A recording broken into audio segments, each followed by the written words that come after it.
pergaulan yang baik mengubah kelakuan yang buruk. Lukas 5 ayat 27 sampai 32 itu pembacaan kita. Mari kita baca dulu Lukas 5 ayat 31 sampai 32. Lalu jawab Yesus kepada mereka, katanya, "Bukan orang sehat yang memerlukan tabib, tapi orang sakit. Aku datang bukan untuk memanggil orang benar, tetapi orang berdosa, supaya mereka bertobat." Komunitas di mana kita bertumbuh sangatlah berpengaruh dalam pertumbuhan jiwa seseorang. Jika kita berteman dengan bajingan, maka lama-kelamaan prinsip kebajingan itu juga bisa melekat pada diri kita.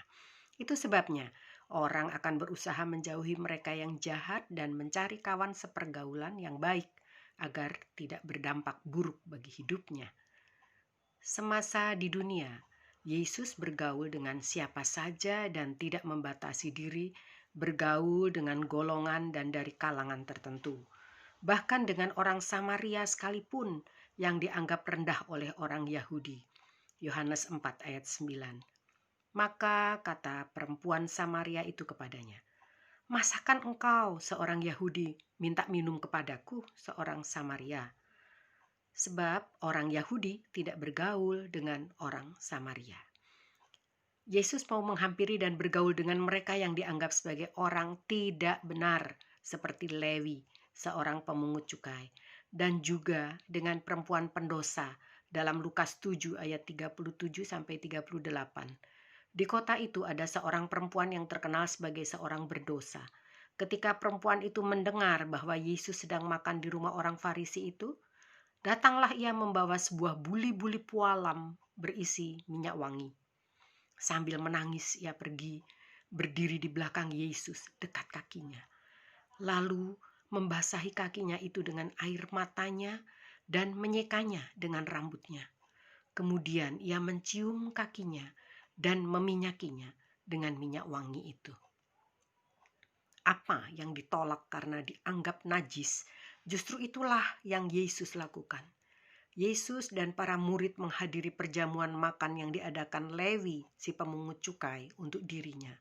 Bahkan ia duduk semeja dengan mereka yang disebut orang berdosa oleh para ahli Taurat dan orang-orang Farisi, ayat 29. Hal ini tentu saja menjadi bahan perbincangan dan mengundang kebencian, cibiran dan sungutan orang Farisi dan ahli Taurat.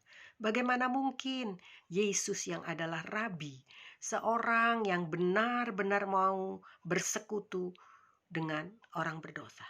Seorang benar mana bisa bersekutu dengan orang berdosa? Seorang yang benar mana bisa bergaul dengan orang berdosa? Ayat 30 dikatakan demikian, Yesus Kristus sebagai anak manusia datang ke dunia mengorbankan dirinya, menyerahkan nyawanya bagi ketebusan dosa. Dan Yesus mempunyai visi dan misi mencari yang terhilang dalam kegelapan dosa dan menunjukkan jalan pertobatan yang membawa kepada keselamatan. Bagi Yesus, yang penting dari undangan perjamuan makan tersebut adalah respon sambutan Lewi yang mau menerima kehadirannya dalam hidupnya dan kehadiran orang-orang berdosa lainnya untuk mengenal dan menerima dia.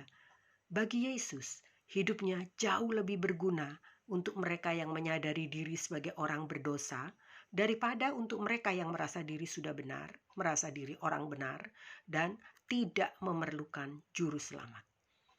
Pemikiran orang Farisi yang menganggap diri benar karena hasil usaha agamawi yang ketat tidak cocok dengan anugerah Allah yang memperbarui dari hati kepada perbuatan sesuai kebenaran Injil.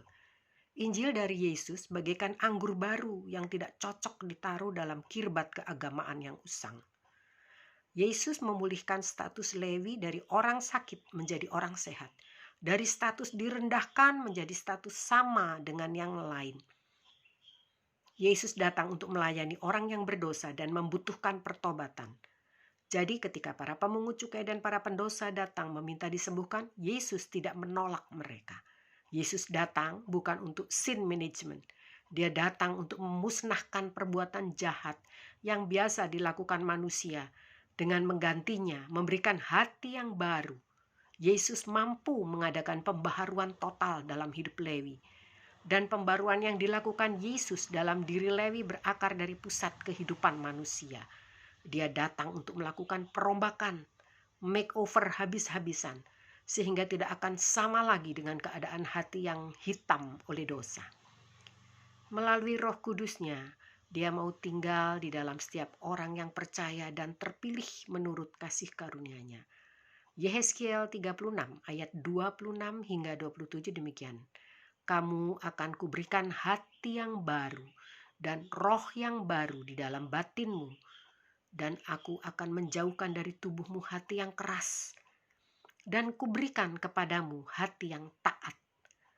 Rohku akan kuberikan diam di dalam batinmu, dan aku akan membuat kamu hidup menurut segala ketetapanku, dan tetap berpegang pada peraturan-peraturanku dan melakukannya. Sukacita terbesar memang terjadi bila manusia diampuni dosanya dan bisa berada dalam persekutuan kembali dengan Allah. Orang yang telah diampuni dosanya dan hidup dalam persekutuan dengan Allah memang seharusnya bersukacita. Sukacitalah yang seharusnya menjadi karakteristik dominan dalam diri seorang percaya. Orang percaya tidak menaruh harap pada usaha moral dan kebaikan serta kebenaran agamawi tanpa Yesus. Karena hal itu tidak akan membuatnya merasakan dan memberikan kesukaan dari Allah dan akan gagal. Di dalam Yesus kita tidak mengorbankan sukacita dalam mengikuti dan melayani Dia, karena sukacita sejati kita adalah sebab dosa kita diampuninya, lalu kita kembali dapat bersekutu dengan Allah. Meskipun masih ada kesedihan atau penderitaan, itu bukanlah akhir hidup seorang Kristen, karena sukacitanya lahir sebagai tanda pengampunan dan persekutuan dengan Allah, hubungan dengan Allah, bergaul dengan Allah dari hidup yang sudah dipulihkan. Lewi diubahkan hidupnya. Ia mau tinggalkan profesinya, bahkan juga tinggalkan segalanya, lalu mengikut Yesus. Lukas 5 ayat 27 hingga 28. Kemudian ketika Yesus pergi keluar, ia melihat seorang pemungut cukai yang bernama Lewi sedang duduk di rumah cukai. Yesus berkata kepadanya, "Ikutlah aku." Maka berdirilah Lewi dan meninggalkan segala sesuatu, lalu mengikut Dia. Dampak dari bergaul dengan Yesus sanggup mengubahkan apa yang semula buruk dan dapat membinasakan kekal menjadi pertobatan yang membawa kepada kehidupan kekal. Puji Tuhan. Dan kita hidup oleh iman kepada Kristus dan Kristus hidup di dalam kita. Amin. Galati 2 ayat 20. Namun aku hidup, tetapi bukan lagi aku sendiri yang hidup, melainkan Kristus yang hidup di dalam aku.